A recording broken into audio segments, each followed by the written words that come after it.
Hey, shalom everyone. This is Amir Tsarfati, and I wanted to give you a very important update on two specific things that are quite amazing. Okay, so I'm gonna wait for you guys to connect and to press the share button.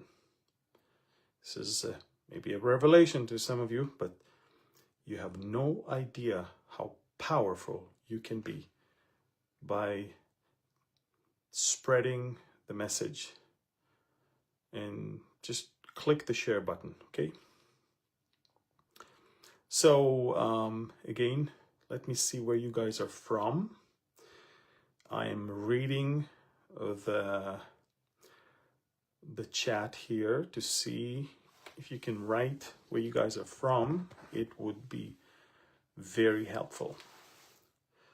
So I see people from New Mexico in America, some more people watching from Cape Town, from South Africa.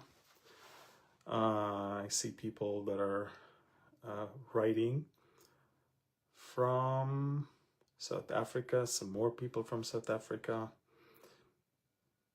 Where else? Florida is in the house. Hello there. Ethiopia. Wow, people from Ethiopia. Okay, so as you can see, the only quiet place in my house is the bomb shelter. What you can see here can tell you I'm in the bomb shelter. And two important things, super important things that you need to be aware of. So the first one is that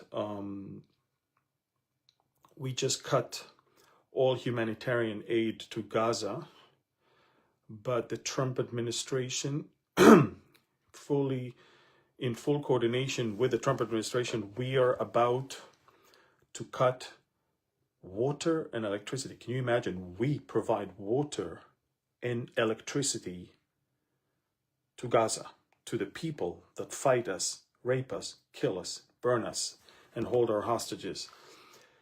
We're about to go up to that step, and if that's not going to work and they're not going to agree to a new deal in which we demand half of the hostages on the first day and the other half in 45 days from now, if they're not going to agree to accept that one, Israel has approved a few hours ago the mobilization of 400,000 reserve soldiers.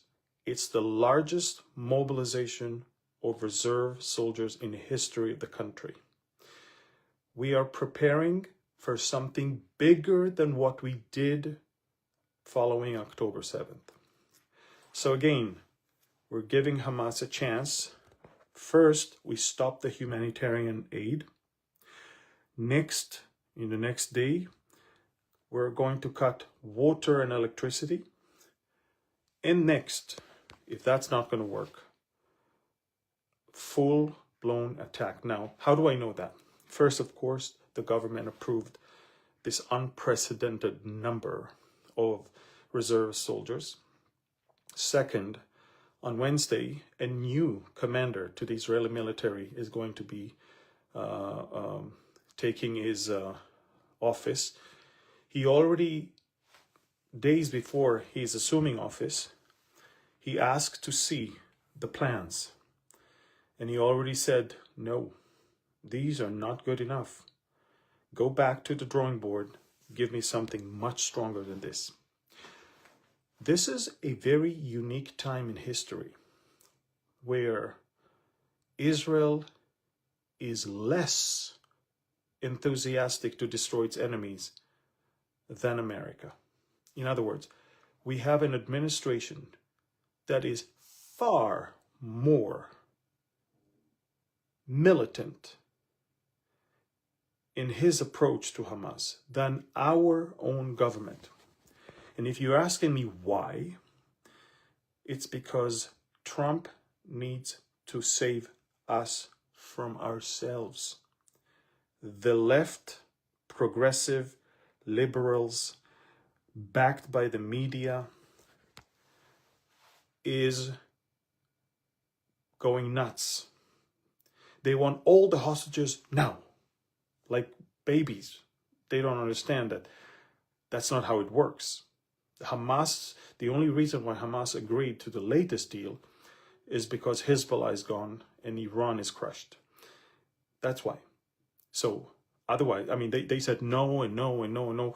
You can't just cause them to release soldiers, release our hostages just because you ask them to or demand them to. You have to make them say yes by pressure. And if stopping humanitarian aid is not, by the way, Gaza received in the last 44 days more than 200,000 truckloads of food and supply, more than any other place on planet Earth. They have more food and more medication than they will need for the next 6 months. Okay? The media is fooling you. They're talking about famines. They're saying we're worried. Listen to me. First of all, international law justifies stopping humanitarian aid if you know that it goes to your enemy within your, the enemy's territory. But second, which is more important, Israel knows that the only thing that kept Hamas alive until now is the humanitarian aid. And so what I'm trying to say is we are stopping it. We're going to cut water. We're going to cut electricity. And with a new commander, a far better, anything can be better than what we had, we are going to strike harder than you can. Remember the gates of hell? Remember we talked about hell? All hell will break out. All of these things are about to come. So this is the first thing I wanted to update you about. Again, the ceasefire deal, original deal, had two phases. Phase one, completed. We've got our 33 Israeli hostages and 5 Thai hostages back alive, and we've got 8 more bodies, including, unfortunately, of Shiri, Ariel, and Kfir Bibas. But now, phase two is, of course, not feasible because we're not going to allow Hamas to stay in power.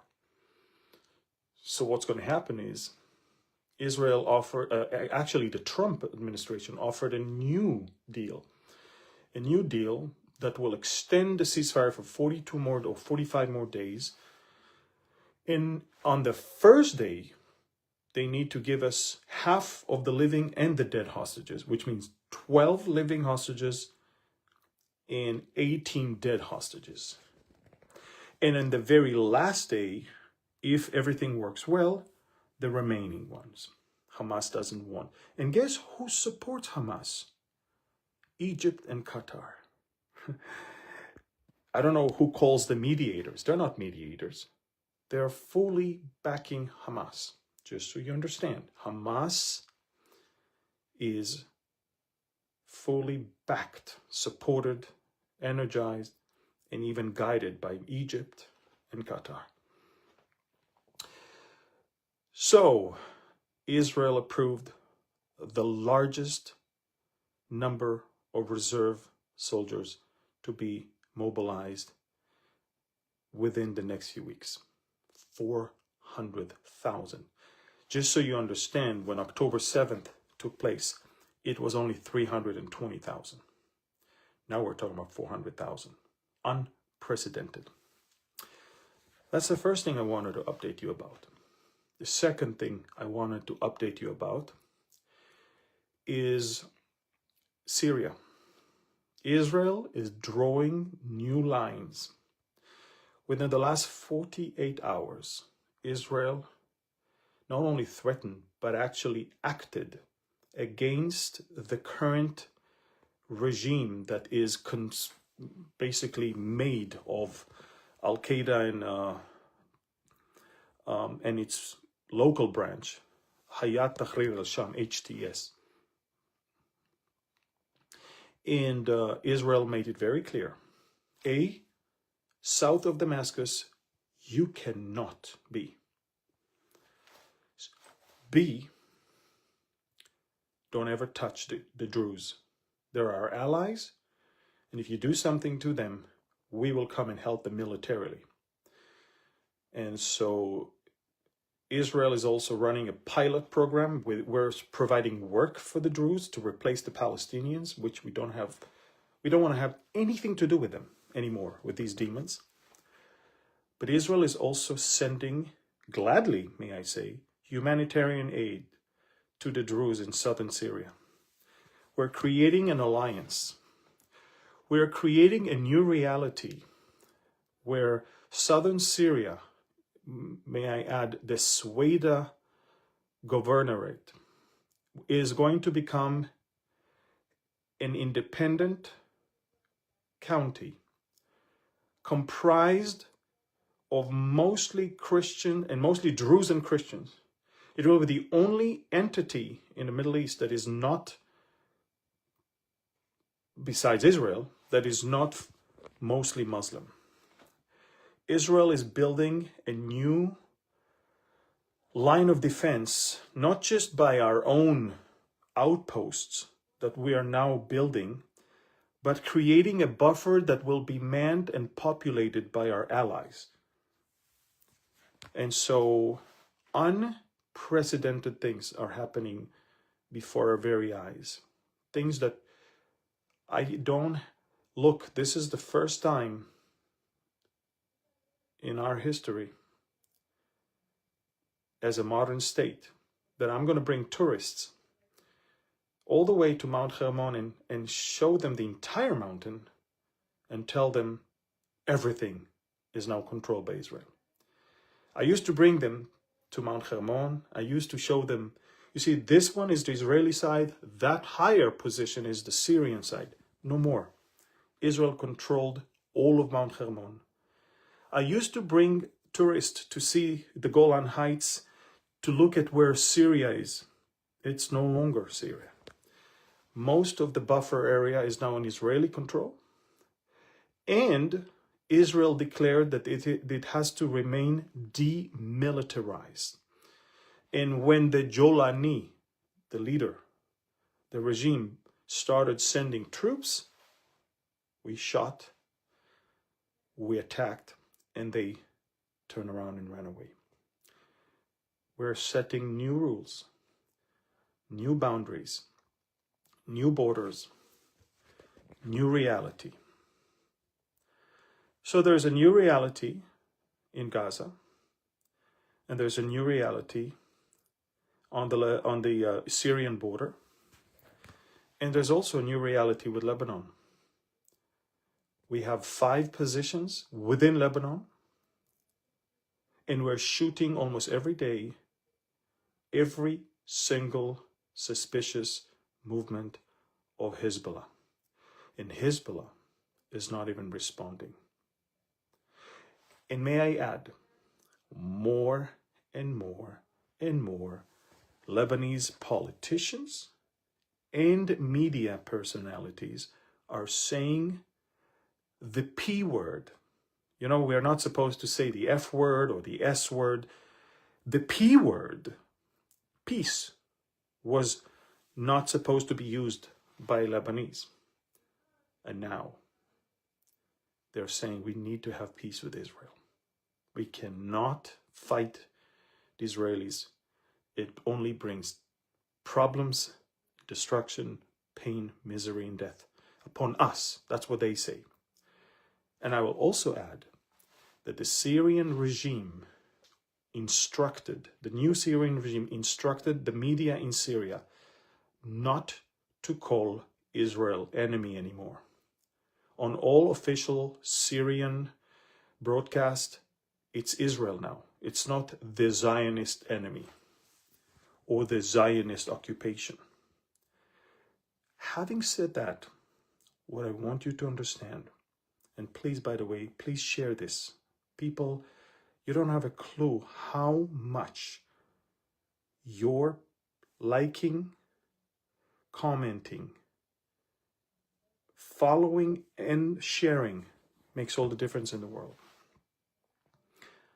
And the last thing I want to say, as I said, is all of this is part of a huge plan of President Trump to disconnect Russia from the Iranian-Chinese axis and to build a new reality in the Middle East where there will be Abraham Accord with also Syria and Lebanon, believe it or not.